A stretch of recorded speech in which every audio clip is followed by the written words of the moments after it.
di mana imajinasi bahkan sampai fiksi benar-benar memengaruhi cara pikir orang atau memberi ide awalnya bagi teknologi tertentu.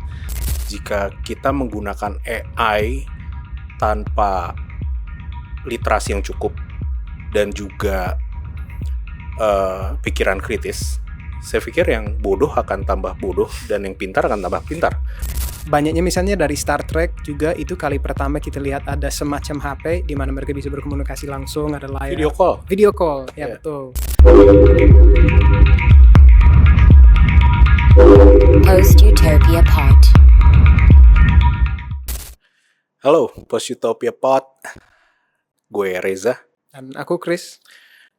Kita balik lagi di episode ke-3, di mana kita mencoba berinteraksi dengan AI untuk mengeksplorasi tema masa depanisme.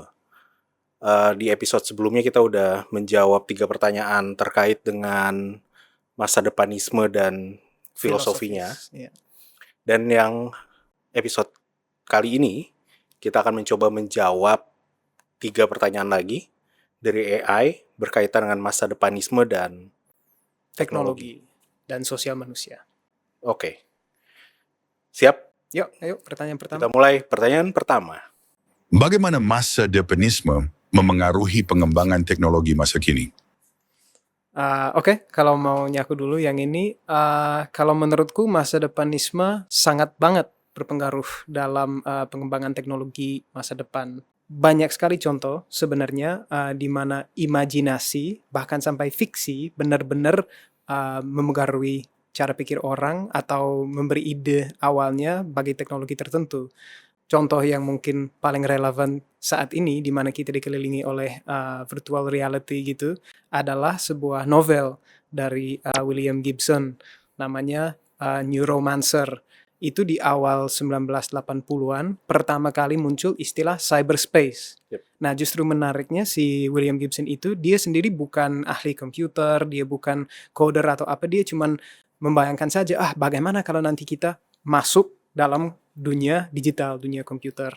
Padahal dia sendiri nggak tahu apa itu maksud gitu, apa kita bisa, apa itu cyber kan sebelum ada komputer, sebelum ada layar digital pun, tapi mungkin orang-orang yang ngebaca buku itu nanti mereka ada ide gimana nih kita bisa masuk ke cyberspace itu ya, terus nanti muncullah The Matrix, film-film lainnya yang pasti pada generasi muda yang nonton itu kan mereka mulai berpikir gimana sih kita bisa menciptakan, bisa dibuat real ini cyberspace. Dan kalau menurutku itu nanti ya lulus kuliah atau apa mereka pengen coba bikin gitu. Sama dengan metaverse. Sekarang kita kenal. Metaverse, itu juga dapat dari novel Neil Stephenson, Snow Crash. Ya, kalau Snow Crash mungkin jauh lebih, dia 90-an awal ya. Tapi ya sama juga, tiba-tiba udah membayangkan sebuah metaverse gitu yang sekarang istilahnya digunakan oleh Mark Zuckerberg dan kawan-kawannya. Dan sebenarnya kita juga jangan sampai terlalu sombong. Karena mungkin kalau kita lihat sekarang bagaimana orang di tahun 80-an membayangkan masa depan, terlihat agak lucu ya. Maksudnya kayak orang, masa sih belum ada HP tapi orang malah kayak pakai mobil yang terbang. Nah itu kan karena mereka sangat terfokus kepada teknologi yang ada zaman itu, yaitu mobil, dan bagaimana masa depannya. Nah ternyata yang muncul mana teknologi-teknologi komunikatif gitu yang lebih penting. Banyaknya misalnya dari Star Trek juga itu kali pertama kita lihat ada semacam HP di mana mereka bisa berkomunikasi langsung, ada layar. Video call, ya betul. Dan aku selalu ingat waktu masih kecil kan mereka tinggal gini kalau di Star Trek. Terus bisa ngomong sama yang di kapal angkasa gitu kan. Jadi ya apakah seorang yang nanti membuat Bluetooth headset, ini pasti bisa nih, komunikasinya bisa dikirim lewat data, lewat wireless gitu, pasti bisa. Satu yang belum terwujud dari film Star Trek adalah teleportasi. Teleportasi, ya betul. Tapi video call. Sama warp drive. Warp drive juga belum. Ya sebenarnya eksplorasi ruang angkasanya masih minim ya. Tapi teknologi video call, handphone itu udah tercipta. Bahkan Star Trek itu pertama kali mungkin 60-an, 70-an gitu. Udah membayangkan ada video call gitu. Tapi di sisi satunya kan orang zaman itu berpikir bahwa wah tahun ini kita pasti sudah ada permukiman di bulan, Ya. di luar planet bumi ini, dan itu kan belum tercapai. Nah, jangan-jangan sampai kita dengan tidak membayangkan masa depan, dengan melihat masa lampau dan saat ini juga, kita juga keliru kayak gitu. Jadi kayak kita mikir, wah gimana nih social media selanjutnya bisa bagus. Ternyata nanti nggak ada social media sama sekali karena kita semuanya terhubung langsung otak ke otak gitu, nggak harus ngomong lagi, nggak harus bikin video langsung dikirim atau hal-hal seperti itu. Jadi ya pasti ada imajinasi dulu, masa depannya menyusul kalau menurutku. Oke, lanjut coba. ke pertanyaan kedua. Bagaimana pandangan masa depanisme berkaitan dengan kecerdasan buatan dan transhumanisme? Ya, tentunya jika kita berpikir tentang masa depanisme, nggak akan terlepas dari penemuan teknologi hari ini ya, di mana kecerdasan buatan sudah begitu banyak mempengaruhi kehidupan kita ya. Termasuk juga dalam lingkup yang paling kecil, dalam lingkup pekerjaan misalnya, sudah banyak yang menggunakan AI untuk misalnya membuat speech atau skripsi, atau sekarang kalau udah aku nggak tahu, gue pakai X, terus setiap kali ada satu fenomena, itu orang selalu bertanya pada Grok, itu AI-nya X gitu. Jadi semua pertanyaan tiba-tiba kita tanyakan kepada AI gitu. Termasuk juga saya pikir transhumanisme ya. Jadi mungkin kita harus menjelaskan dulu apa itu transhumanisme. Iya, betul. Ya, saya pikir itu adalah satu corak pemikiran yang membayangkan perpaduan antara manusia dan teknologi gitu. Dan menariknya sebenarnya menurutku ya, kalau misalnya kita membayangkan ya, ada alien, tiba-tiba diminta untuk mengeksplorasi tentang manusia. Saya pikir dalam deskripsi alien, dia sudah akan memasukkan handphone kita sebagai bagian dari manusia itu sendiri. Sudah jadi cyborg kan sebenarnya. Memorinya banyaknya kita, ingatan kita sudah tersimpan di sana. Seluruh memori kita sudah diperpanjang dengan adanya handphone. Kita nggak perlu mengingat apa-apa lagi. Nomor HP kan nggak ada yang ingat sama sekali. Tidak ingat sama sekali. Betul. Komunikasi via handphone. Bahkan fenomena yang paling banyak dikritisi hari ini misalnya, nongkrong bareng tapi masing-masing sibuk dengan handphone-nya. Jadi masa depanisme tentu kaitannya dengan transhumanisme, sebenarnya ini berkaitan dengan juga lo sempat mention tentang transhumanisme sebagai ideologi. Kalau menurutku ya itu sebuah ideologi. Ya, jadi membayangkan masa depanisme dan kaitannya dengan kecerdasan buatan dan transhumanisme, jawabannya menurutku akan bergantung dengan ideologi orang yang dianut. Untuk seorang ludit yang anti teknologi, sudah pasti dia ingin membayangkan masa depan di mana dia terbebas dari teknologi. Betul. Bahkan banyak ludit yang mengambil sikap ekstrim sampai membayangkan kembali lagi menjadi primitif, gitu. Jadi ya jawabannya akan bergantung dengan ideologi orang yang ditanya. Sebenarnya kalau aku sih kalau masa depanisme dan kedua hal itu, kecerdasan buatan atau AI dan transhumanisme, itu dua-duanya menurutku sangat penting untuk kita kembali ke akarnya. Karena misal kalau terkait AI atau kecerdasan buatan, itu kan pasti awal dibuat oleh seseorang yang sudah terdidik, yang sudah sangat pintar, yang sudah jago computing gitulah. Dia kan pasti berpikir, wah nanti orang-orang pintar seperti saya, kita bisa langsung bertanya hal-hal kecil kepada AI ini supaya kita bebas untuk kerjain yang hal-hal besar gitu kan. Nah, apakah karena dia sendiri seorang yang kemungkinan besar terdidik secara formal, dia susah membayangkan bahwa zaman ini akan jadi hambatan untuk pendidikan. Karena zaman ini kan banyak sekali orang mahasiswa, anak sekolah yang mereka nggak usah belajar.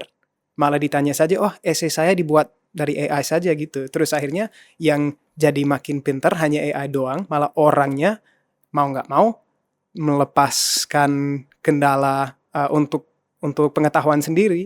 Dan itu malah jadi agak terjungkir ya narasi AI. Daripada, oh kita bisa mengakses, bisa menggunakan seluruh pengetahuan manusia. Justru kalau saat ini banyaknya kita nggak usah sama sekali uh, ikut mencari pengetahuan karena pengetahuan bisa disajikan begitu saja mudah gitu. Iya. Sama juga misal kalau transhumanisme ya dan masa depanisme, kalau kita lihat itu sebagai dua ideologi, karena kalau menurut aku dua-duanya ada ideologinya. Kalau transhumanisme itu berarti ada sesuatu dari humanisme yang dilewatkan, karena trans kan berarti kita jalan lewat. Terus masa depanisme dengan memposisikan Indonesia sebagai salah satu pusat imajinasi masa depan, kita bisa merefleksikan bagian apa dari manusia yang mau kita bawa ke depan. Karena misal kalau transhumanisme itu muncul di suatu peradaban yang zaman ini agak sekuler. Di barat, di Amerika, apa di Cina gitu kan.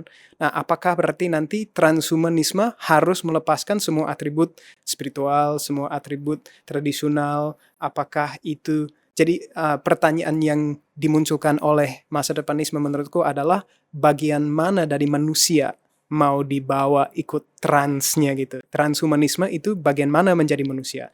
Apakah kita memang hanya sebuah makhluk yang biologinya berbasis karbon, oksigen segala macam, atau hanya cara pikirnya kita yang ke bawah? Jadi ke depan bisa jadi sebenarnya makna manusianya itu sendiri berubah. Betul. Dan bagaimana kita memaknai manusia saat ini, ya itulah yang akan jadi transnya ke depan gitu. Ya. Pasti kan misalnya sebuah peradaban atau sebuah negara, sebuah kelompok yang berpikir, wah manusia harus mandiri, individualis lah. Ya berarti yang kebawa ke depan berbasis orang satu persatu. Nah, apakah sebuah peradaban yang lebih kolektif, yang lebih suka kebersamaan, apakah imajinasi transhumanisme berbasis kolektif? Jadi daripada satu orang misalnya otaknya diupload ke cloud, itu satu desa sekalian. Terus kayak nenek moyangnya malah bisa ditanya daripada AI buatan gitu. Misal hal-hal seperti itu kalau menurutku jadi menarik dari masa depanisme tentang transhumanisme. Ya, setuju. Setuju ya? Oke. Berarti kita sepakat ini, masih kawanan. Ya. Kita next ke pertanyaan ketiga. Apakah masa depanisme mendorong terciptanya masyarakat yang lebih utopis atau justru menciptakan kesenjangan baru? Ya, udah kamu dulu deh. Aku pikir dua-duanya sih. Both. Dia bisa menciptakan masyarakat utopis seperti Star Trek yang kita bahas tadi. Artinya sebenarnya kan saya pikir Star Trek adalah sebuah imajinasi di mana kita mencapai satu masyarakat pasca kelangkaan sumber daya. Gitu. Makanya seluruh sumber dayanya bisa digunakan untuk mengeksplorasi ruang angkasa kan, gitu. Tapi juga apakah masa depanisme bisa menciptakan satu kesenjangan yang baru? Tentu bisa. Saya pikir hari ini juga sudah tercermin sih dari bagaimana kita menggunakan AI, gitu. Saya pikir ungkapan yang paling tepat adalah hari ini jika kita menggunakan AI tanpa literasi yang cukup dan juga pikiran kritis, saya pikir yang bodoh akan tambah bodoh dan yang pintar akan tambah pintar. Dan manusia memang. Ya itu akan menciptakan kesenjangan yang baru, gitu. Tapi ada banyak juga imajinasi yang membayangkan masa depan yang lebih utopis, gitu. Kalau misalnya kita berpandangan pada science fiction literatur, bahkan sebenarnya bukan hanya yang utopis, yang distopis juga justru terbayangkan gitu. Ya, aku pikir kedua-duanya sih.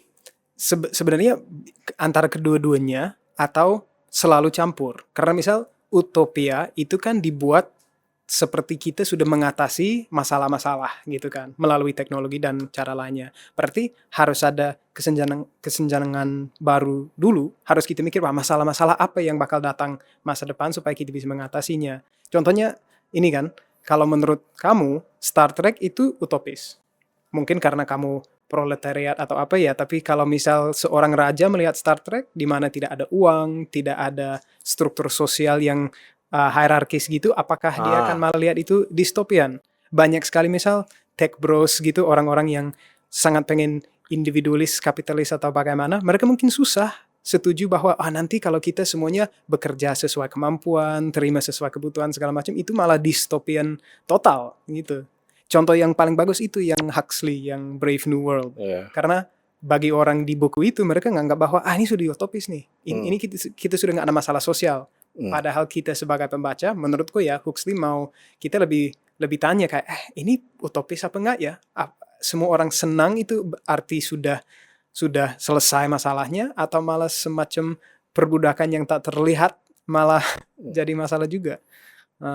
Jadi tergantung sih apa itu definisi utopis. Tapi kalau menurutku masa depanisme bisa digunakan sebagai sebuah alat biar kita bisa menentukan sendiri apa itu utopis, apa itu distopis. Menurut Indonesia kalau dalam konteks masa depanisme. Ya, tapi kalau berdasarkan dengan apa yang tadi kamu bilang, berarti itu akan bergantung imajinasi dari kelas sosial yang mana kan? Betul. Ini juga menarik sih. Star Trek tuh menurutku adalah komunisme masa depan. Udah lumayan terlihat memang komunisme. Iya. Karena semua orang menggunakan seragam yang sama gitu. Jadi hampir tidak terlihat kesenjangan apakah Kapten Picard itu lebih kaya daripada ini, dan terus misalnya ada banyak lagi makhluk lain yang dibayangkan kan, alien yang sudah bergabung dan semua menggunakan seragam yang sama. Betul. Gitu. Dan tergolong secara pekerjaan, bukan asalnya atau bukan kayanya. Kayak mungkin aku salah ya, tapi seingat aku nggak ada cerita tentang investor, nggak ada cerita tentang bisnis. Itu mereka kan mau eksplorasi planet baru, mau menjelajahi semesta bukan karena mencari kesempatan penambangan atau apa gitu kan. Kayak yaudah sumber daya dipakai untuk manfaat semua orang. Tetapi mungkin itu hanya utopis menurut kita.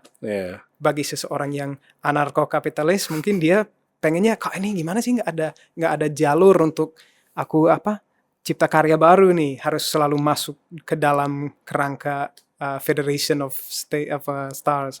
Dan mereka melakukan itu untuk pengetahuan, semata untuk pengetahuan. Betul. Mereka tidak bersifat invasif gitu ya. Mau ini meskipun ada perang, tapi sebenarnya alasan utama eksplorasi ruang angkasanya Star Trek adalah untuk pengetahuan. Mereka ingin mengeksplor galaksi. Jadi kalau menurut teman-teman itu utopis atau enggak? Sebuah peradaban yang sepertinya sekuler atau bisa dibilang ateis pun, sebuah peradaban yang komunis atau mirip lah sama komunis, lebih komunis dibanding kapitalis. Apakah itu utopis atau enggak? Yaitu pertanyaan masa depanisme buat kalian. Coba komen. Oke, sudah episode 3 nih. Episode 3 udah? Ya. Oke, Sampai jumpa. Sampai jumpa di episode berikutnya.